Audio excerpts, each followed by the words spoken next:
Let's get prepared together. Be prepared.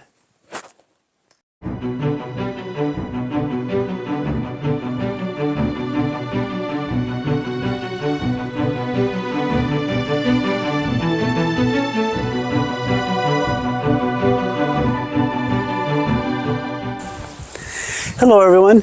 This month's emergency prep video is on real-world prepping fails, successes, and tips from those affected. Much of the information comes from Hurricane Helene, where people were without power, communications, and more for several days and even weeks.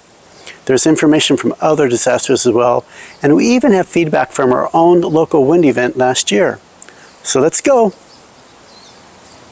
Real disasters, emergency prep fails, successes, and tips. Many of us have prepped for disasters for a number of years. However, how often are our preps put to the test?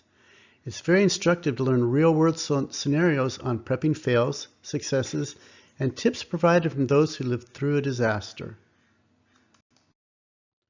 First, let's look at fails, or situations where prepping efforts didn't go as planned. Many common themes emerged. Electricity and operating generators was mentioned often and seems to be a challenge. This first fails from last year's multiple-day power outage during the strong wind event. I received a report from one of our UKIPA members regarding the use of generators. First, this brother was at work, and his wife did not know how to use the generator. His owning a generator, but his family not being able to use it, was a fail. Additionally, he reported that 50% of the members in UKIPA generators didn't work. That's a lot. Following Hurricane Helene, people used generators for several weeks.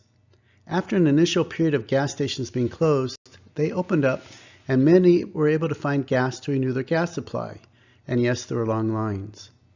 So while people were able to use their generators, there were fails to report as well. This next fail is from improperly storing gas. This prepper made a number of mistakes. He did not calculate how long his gas would last. He didn't have enough. He stored the gas inappropriately. He stored it outside. Water got in through condensation, and he did not rotate it. The gas was 2 years old. As a result, his generator gummed up and did not run during the first day of use.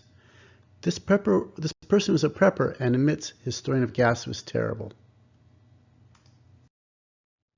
Gas will only last for about 3 to 6 months on the shelf. I would not go past the 3-month mark. Do you really want to take a chance to ruin your engine by going all the way to the 6-month mark? It's not worth it. You can add a gasoline stabilizer, which will help some, but realize gas needs to be rotated. It is a logistical challenge for prepping. You can rotate stored gas by putting it in your car. I just wouldn't go past the 3-month mark. Additionally, besides not having enough gas, this person did not have enough oil to run for an extended period. This is an important point. Most modern generators are 4-stroke, which means they do not burn oil like the 2-stroke units. However, they require changing the oil often. So you need gas and oil. Gas must be rotated, but oil not so much. Here is AI's overview of changing oil. You need to change the oil in your 4-stroke generator after the first 20 to 25 hours of operation, and then typically every 100 to 200 hours of runtime, or at least once a year, whichever comes first. But you should always consult your owner's manual for the exact schedule and oil type for your specific model. Factors like operating environment, dust, and continuous use can also necessitate more frequent oil changes. Fortunately, these generators take a lot less oil than cars, but you still have to have enough. More tips from this person. You need a number of extension cords. They need to be outdoor quality. Because of carbon monoxide poisoning, you can't run the generator inside or next to your house. A different person's commenting on generators. His tip was to have a generator. He stated, "The generator is what everything revolved around." His small generator ran for 14 hours a day, using 2 gallons of gas per day. He also stated something counterintuitive. That is to have the smallest generator you can, which will still supply your needs. Why? Because a small generator will use far less gas. Also, If you have a large generator and do not use most of the energy, you are wasting your resources. There's an involved and useful way to determine how large of a generator you will need, and there's an easy way to do this. The involved way is to calculate how much energy you will need and buy the correct size unit. A side note, it's a good strategy to have a separate battery-powered USB charger station for smaller USB-type charging. They often last several days without having to be renewed, so you would not need to calculate small-use items. Occasionally, you would hook up the USB charge station to the generator to renew it, or to solar panels if it is solar. So identify what you will run: refrigerator, small appliances for cooking, lights, maybe a Wi-Fi router. Next, look up how much energy they use. Refrigerators don't run at their full wattage constantly. They cycle on and off to maintain temperature, so their actual energy use is often lower than their rated wattage. Here's a chart I have linked. List of power consumption of typical household appliances. So what is the simple way to calculate the size of your generator?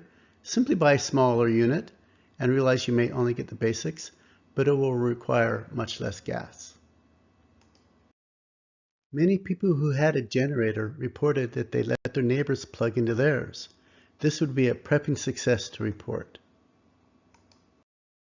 Is there an alternate solution to generators? On a small scale, there are the USB chargers, as we just discussed, but they do need to be renewed occasionally. There are larger solar battery backup systems strong enough for home appliances, but the upfront cost is in the $2,000 range. And of course, if your home has solar with battery backup, that would be great. Not portable, but great if you stay put. Enough on energy. We've discussed energy in past videos, but here we wanted to cover real-world fails and successes. Communications. Following the hurricane, many stated they just didn't have much communication. One person stated, at a certain point in time, text messaging would often work. They had to text the fire station to put out a house fire. Another person stated they learned by experience that there were certain locations that would get cell coverage and people were congregating there to use their phones. He knew it was a good area because his phone started receiving texts.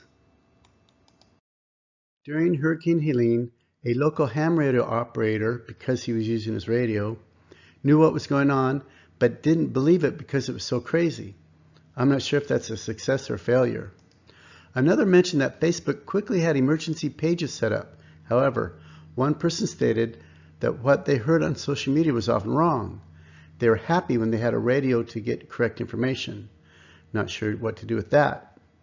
That's it for communication. See our past videos on communications for more. Bugging out. Tips from a prepper as a fire approached his home. This prepper had a lot of fails. Approaching fires have different evacuation levels, and to have that app watch duty is very helpful. His tips. If told to evacuate, if you leave early, you avoid traffic and competition for resources. The hotel's filled up and he barely got one. At an early stage of being told to leave, fill up cars with gas and start loading up. Put items to take in small containers or bags for bugging out. Organize ahead of time what you will take. Families need to be able to load up if the husband is not at home. Have cash available to take. If power is out, ATMs won't work. We've talked about having cash stored before. You need to take some of it when you bug out.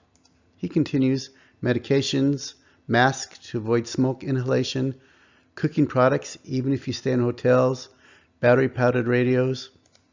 He states to decentralize some key supplies. Have key products at friends or relatives' houses or at work. Identify a friend or relative in advance to bug out to. Bugging out takes planning in advance so it can be done efficiently. Now for some successes. Food was pretty straightforward. For those who had food storage, it was a success. For those that did not, it was a failure. The big success was that those who had food shared it with their neighbors. Some tips. One was granola. This person said granola was flavorful, delicious, and it gave you a good crunch because most of the foods they were eating were soft. Another prepper stated that hot food was a luxury they appreciated. A food fail was a prepper who had a weevil infestation in multiple 50-pound bags of rice. They did not repackage their bags. We have a video on long-term storage of food which covers how to repackage food. What about water? The tip was to have water and a way to filter it. Even empty water containers were helpful as people were willing to share, but they needed containers to put the water in. We have a detailed water video in our series which includes information on filtering water. Here's the success from the bathtub water storage system. After Hurricane Milton, I put my WaterBOB in my tub and filled it. It's now 2 weeks later and I still need drinking water, but I have fresh water on demand in my tub. Without this, we would have had to evacuate. You can live without running water, but not without clean drinking water. The link for this is included. Communities coming together to help. There are many stories of neighbors combining efforts to help each other. Your community can be neighbors, family, church. Nobody has everything, but the community traded what was needed, both with items as well as knowledge of what to do. One person stated that many preppers teach to isolate. He disagrees. He states community was very important to make it through. He stated that they were on their own, in other words, no help from public officials, but they helped each other. Another video talked about community support and coming together. One person did state that there were arguments in gas lines, but I add, this isn't your local neighborhood. I was surprised to hear how many stated that they helped each other. Random tips from various sources. This person had no power for 8 days. Their top 10 most used items: propane heater, camp stove, generator, easy to make food, hand warmer, it was winter, paper plates and utensils, power bank, battery powered radio. Another person, cash only at gas stations and grocery stores, no internet or power, no ATMs, banks aren't open. Another person kept crock pots with water next to the sink and powered it using their generator. They're able to have some hot water all day.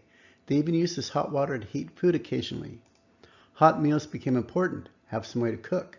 We have a complete video on this. The link, of course, is in the email. Another tip was having a system for doing laundry. Laundry takes brute force. You can use a wringer and use dryer lines. For homeschools, download projects books ahead of time. They had warning that an approaching hurricane was coming. Another person, lots of lighters. Another person didn't have a list of prescriptions and medical conditions. He wished he had first aid booklets, pads of papers, and pens. We're used to writing everything on computers. More than one fire extinguisher. You will be cooking with an open flame. You won't be able to call the fire department. Another stated his solar-powered hand crank radio was useless. He wished he had a battery-powered radio. Need more buckets. Spray bottles for washing dishes, bins. Use paper plates. Next mistake. While he had flashlights and candles, he had no lantern. Lastly, people stated they were busy the whole day, whether it was working with their daily needs or clearing debris or helping others. Lots to think of. We have videos covering these subjects on our Prepper Plus YouTube channel. Just click on the channel to access them. Thanks for watching. So those were some lessons learned from real disasters. As always, take a look at your preps. Plan to increase as you can. Thanks for watching and stay prepared. Okay, everybody, get ready. Emergency prep, you can do this.